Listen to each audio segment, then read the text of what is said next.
क्या paramedical courses के लिए नीट एग्ज़ाम देना ज़रूरी है? आज के वीडियो में इसी बात की हम डिस्कशन करेंगे कि नीट ज़रूरी है कि नहीं है, और अगर है तो कहाँ पे है। ठीक है, सो चलो स्टार्ट करते हैं आज का वीडियो एंड डिस्कस करते हैं पैरामेडिकल के लिए नीट ज़रूरी है या नहीं। पैरामेडिकल में बच्चों बहुत सारे कोर्सेज़ हैं, जैसे कि BMLT, BMRIT, BPT, BOTT, BOT, ये सारे कोर्सेज़ के बारे में हम इकट्ठे बात कर रहे हैं। ठीक है, सो इसके लिए नीट ज़रूरी है या नहीं वही हम डिस्कस करेंगे। Let's start. Hello everyone, welcome to spark up classes. This is Suman Yadav. Paramedical courses ऐसे कोर्स होते हैं बच्चों जिनसे आप डॉक्टर तो नहीं बनते, लेकिन डॉक्टर्स की हेल्प करने वाले ज़रूर बनते हो। एक तरह से डॉक्टर्स की कहीं ना कहीं से आप हेल्प करते हो, डायरेक्टली या indirectly. For example paramedical courses में जो कोर्सेज आते हैं, मैं एक बार आपको थोड़े कोर्सेज बता देती हूँ। एग्जाम्पल के तौर पे है BMLT, यानी कि लैब टेक्नीशियन। लैब टेक्नीशियन क्या करता है, जैसे मान लो किसी डॉक्टर को आप चेकअप कराने गए, सो उसने कहा कि हो सकता है आपको मलेरिया हो, तो आप एक बार अपनी ब्लड की जांच करा के आओ। सो ब्लड की जांच कराने के लिए आप जिसके पास जाओगे ब्लड टेस्ट करवाने के लिए, वो आपका लैब टेक्नीशियन होता है। सो वो कहीं ना कहीं इनडायरेक्टली या डायरेक्टली डॉक्टर्स की हेल्प कर रहा है पेशेंट को ट्रीट करने में। सो वो एक पैरामेडिकल का कोर्स है। दूसरा एग्जाम्पल ले लेते हैं BMRIT। इसमें क्या होता है, रेडियोलॉजी के बारे में आप सीखते हो। जैसे कि मान लो आप किसी हड्डियों के डॉक्टर के पास गए और उसे शक है कि हो सकता है आपकी ये हड्डी टूट चुकी है। सो वो आपको कहेगा कि जाइए एक्सरे करा के आइए। सो एक्सरे कराने के लिए आप किसी रेडियोग्राफी वाले के पास जाओगे, रेडियो टेक्नीशियन के पास जाओगे, जो आपको एक्सरे करके देगा। ठीक है, सो वो भी कहीं ना कहीं डायरेक्टली या इनडायरेक्टली पेशेंट की हेल्प कर रहा है डॉक्टर्स के थ्रू। ठीक है, सो वो भी कौन सा हो गया, पैरामेडिकल कोर्स वाला हो गया।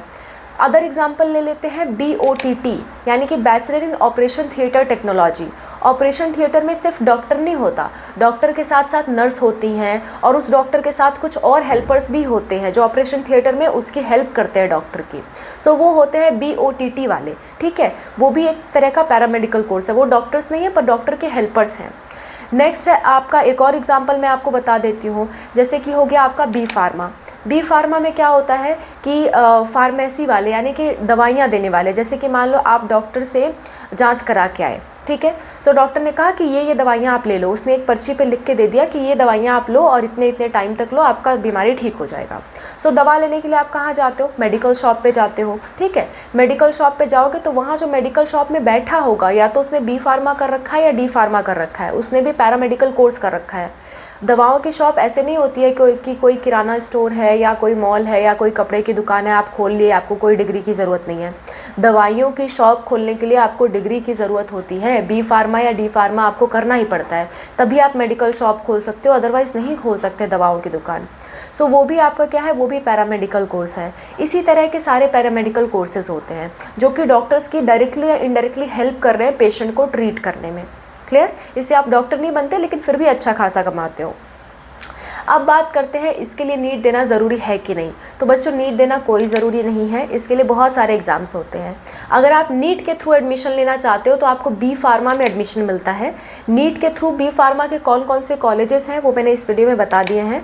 प्लस B फार्मा का एक स्पेशल कॉलेज है बच्चों, आइत्रा जामनगर। B फार्मा आयुर्वेदा के लिए है, बहुत अच्छा कॉलेज है।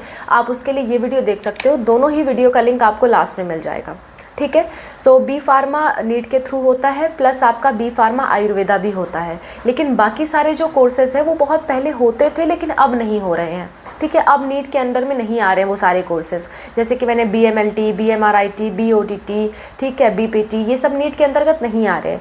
BPT में भी कुछ ऐसे स्टेट है, जैसे कि महाराष्ट्र जैसे स्टेट्स हैं जो नीट के स्कोर को एक्सेप्ट कर रहे हैं, बाकी नहीं करते हैं मेजरली। सो इसके लिए आपको दूसरे एग्ज़ाम्स देने पड़ते हैं, जैसे कौन से टॉप एग्ज़ाम है वो मैं आपको बता देती हूँ। एम्स पैरामेडिकल का exam one of the best exam है पैरामेडिकल कोर्सेज़ के लिए। अगर आपको पैरामेडिकल कोर्स करना है तो सबसे अच्छा अगर आपके लिए कोई एग्ज़ाम है तो वो है एम्स पैरामेडिकल का एग्ज़ाम। अगर आप एम्स पैरामेडिकल की पूरी जानकारी चाहते हो कि कौन कौन से कोर्स आते हैं, कैसे फॉर्म अप्लाई होता है, क्या पेपर पैटर्न होता है, सब कुछ एम्स पैरामेडिकल के बारे में जानना चाहते हो तो एक बार कॉमेंट कर देना, मैं उस पर आपको वीडियो बना के दे दूँगी। ओके, दूसरी बात करते हैं, अगर दूसरा कोई अच्छा एग्ज़ाम है तो वो है आपका CUET का, और ये इंडिया के सारे बच्चे दे सकते हैं, एम्स वाला भी और CUET वाला भी। CUET में बस प्रॉब्लम ये है कि इसके अंदर गवर्नमेंट कॉलेजेस कम आते हैं।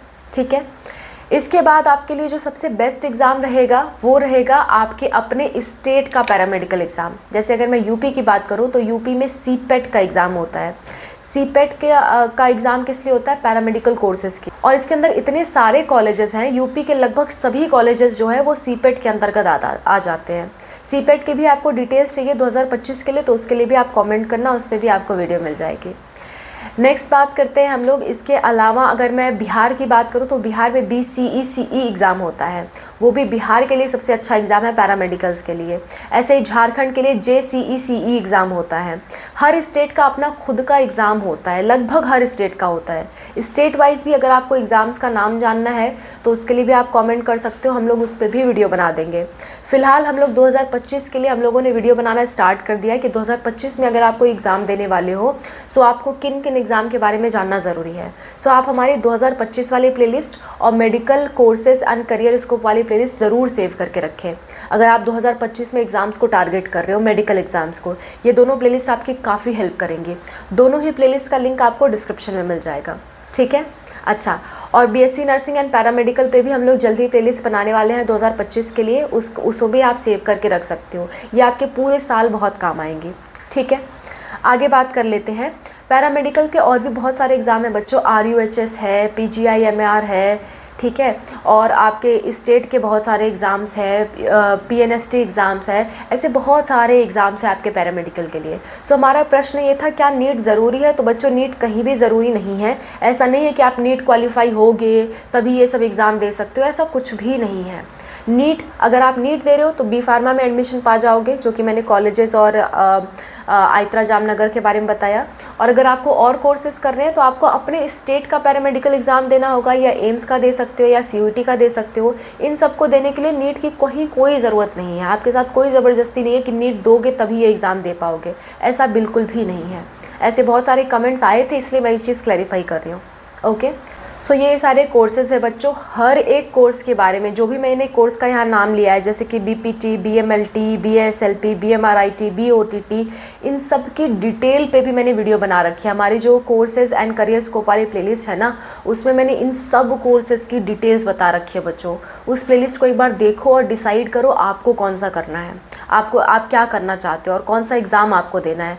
सो हम लोग हर एक चीज़ पे वीडियोस बनाते जा रहे हैं, आप बस वीडियो मांगो। अगर नहीं ढूंढ पाते हो तो हमसे कमेंट्स में मांगो, हम कमेंट्स में आपको वीडियो का लिंक प्रोवाइड कर देंगे। पर आप कहीं भटको मत, करियर स्कोप बहुत है, ऑप्शंस बहुत हैं आपके पास, बस थोड़ा सा आप जानकारी नहीं ले पाते हो। सो हम लोग है ना, आपको जो भी डाउट है आप कमेंट करो, हम लोग आपको वीडियो प्रोवाइड करेंगे, ठीक है। सो ये सारी चीज़ें हैं। इसके अलावा अगर आपको और भी कुछ जानना है तो ज़रूर बताना, मैं और अनूप सर आपकी हेल्प के लिए तैयार हैं। और 2025 के लिए प्रिपरेशन अभी से स्टार्ट कर दो बच्चों, खास करके अपनी NCERT पे फोकस करो। 11th प्लस 12th की NCERT PCB अच्छे से तैयार करो, इससे आपके ज़्यादा से ज़्यादा एग्ज़ाम्स कवर हो जाएंगे। आप पैरामेडिकल देना चाहते हो, नर्सिंग देना चाहते हो, नीट देना चाहते हो, ये सब में 11th प्लस 12th की NCERT PCB ज़रूर आती है, ये कॉमन है। तो सबसे पहले वो चीज़ तैयार की जाती है जो सबसे कॉमन होती है। पहले आप 12th की PCB तैयार करो, फिर आप 11th की PCB तैयार करो, उसके बाद कोई एक्स्ट्रा चीज़ है तो वो आप तैयार करो। लेकिन इतना तो आपको तैयार करना ही पड़ेगा ताकि आप ज़्यादा से ज़्यादा एग्ज़ाम के लिए एलिजिबल हो जाओ और ज़्यादा से ज़्यादा एग्ज़ाम के लिए आपका सिलेबस तैयार हो जाए, ठीक है। So that's all about the video. Thank you so much for watching. Bye, take care, wish you all the best.